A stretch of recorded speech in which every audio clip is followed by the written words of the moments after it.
వరి వేస్తాం. వ్యవసాయం అంటే అదొక్కటేనా? పంట మార్పు ఎందుకు కోరుకోం? రిస్క్ తీసుకోవడానికి భయమా? తప్పు రైతుదా వ్యవస్థదా? తప్పు రైతుదా వ్యవస్థదా? అంటే ప్రభుత్వం అనేది తప్పు, ప్రభుత్వం అనేది ఈ వ్యవస్థదే తప్పు. నేను ముమ్మాడిగా చెప్తున్నా, బల్ల గుద్ది మరి చెప్తున్నా, జర్నలిస్ట్ రామన్నగా చెప్తున్నా, తప్పు మొత్తం ప్రభుత్వానిదే, ఈ వ్యవస్థదే. రైతుది ఏమాత్రం తప్పు లేదు, సో ఇక్కడ ఏమంటాడు చూడండి, వ్యవసాయం అంటే ఒక్క వరి పంటేనా? అన్నీ తెలిసిన రైతన్న పంట మార్పును ఎందుకు కోరుకోరు? తీరొక్క పంట వేసి తెలివైన రైతు అనిపించుకోవచ్చు కదా. పాత తరానికి తెలియకపోయినా కొత్త తరానికి ఏమైంది? శాస్త్రం కొత్త పుంతలు తొక్కుతున్నా ఇంకా పాత పద్ధతుల్లోనే వ్యవసాయం అంటే ఎట్లా? ఇది వ్యవస్థల లోపమా, రైతు వైఫల్యమా? మార్పు కోరుకుందామా, మనం ఇంతే అని కూర్చుందామా అని చెప్పి ఈరోజు ఒక ఇంపార్టెంట్ న్యూస్ అయితే వచ్చింది. సో వాస్తవానికి కూడా అన్ని పంటలు వేయాల్సిందే, రైతులకు కూడా తెలుసు. రైతన్నలకు మనం చెప్పాలా అండి, ఏ పంటలు వేయాలి, ఎట్లా పంటలు పండించాలి, ఏం చేయాలి, ఎంత ఎరువు వేయాలి, ఎన్ని గంటల కరెంట్ అవసరమో ఇవన్నీ మనం రైతుకు చెప్పాలనా?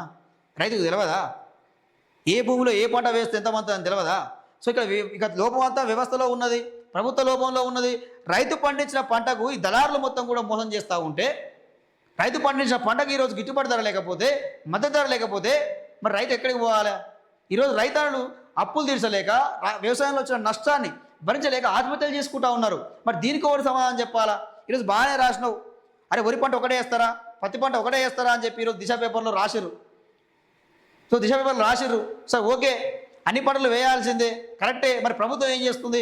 ప్రభుత్వం ఏం చేయదనిస్తుంది ఈరోజు రైతులకు? ఈరోజు వాస్తవానికి కూడా ఈ దేశంలో కానీ రాష్ట్రంలో కానీ రైతు పండించిన పంటకు రైతు ధర నిర్ణయించని దౌర్భాగ్య స్థితిలో ఈరోజు ఈ పాలన ఉన్నదంటే ఈ లోపం ఎవరిలో ఉన్నది? వ్యవస్థలోనే కదా, ఈ ప్రభుత్వంలోనే కదా. సో దాని కదా మనం తప్పు పట్టాల్సింది. ఈరోజు రైతన్నలకు ప్రభుత్వం వెన్నుదన్నుగా ఉండి మీరు పండించిన పంటలకు మీ మద్దతు ధర ఇస్తామని చెప్పి ఈ దళారీ వ్యవస్థను రద్దు చేసి డైరెక్ట్ రైతు దగ్గర నుంచే ప్రభుత్వం నేరుగా పంట కొంటే ఈ సమస్య ఉంటుందా? ఈ సమస్య ఉంటుందా? ఈ సమస్య ఉండదు కదా. అన్ని పంటలు రైతులు వేస్తారు. ఈరోజు వాస్తవం కూడా మిర్చి వేస్తే నష్టమే, పసుపు వేస్తే నష్టమే, మొక్కజొన్న వేస్తే నష్టమే, కందులు వేస్తే నష్టమే, జొన్నలు వేస్తే నష్టమే. మరి ఏ పంట పండించాలా? అంతో ఇంతో మద్దతు ధర వస్తుందంటే ఈరోజు వరికి పత్తికి మాత్రమే. అందుకే ఆ పంటల వైపు కొంత మొగ్గు చూపుతూ ఉన్నారు. ఇంకొక మన నల్గొండ జిల్లా విషయం చూసుకుందాం. మన నల్గొండ జిల్లా మా మునుగోడు ప్రాంతం చూసుకుంటే ఎక్కువగా పత్తి పండిస్తారు. కారణం ఏంది? వర్షాలు పడుతున్నాయి, నీళ్ళు సదుపాయం లేదు.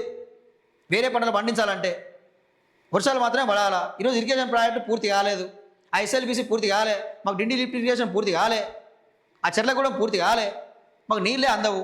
సో మరి ఏ పంటలు పండించాలి రైతులు? సో ఇది వ్యవస్థ లోపం, ఇది ప్రభుత్వ లోపం. మనం ప్రశ్నించాల్సింది ఈ ప్రభుత్వాలని, ఈ దళారుల్ని. అది గుర్తుపెట్టుకోండి. రైతన్నని ప్రశ్నించడానికి లేదు, రైతన్నని అనడానికి కూడా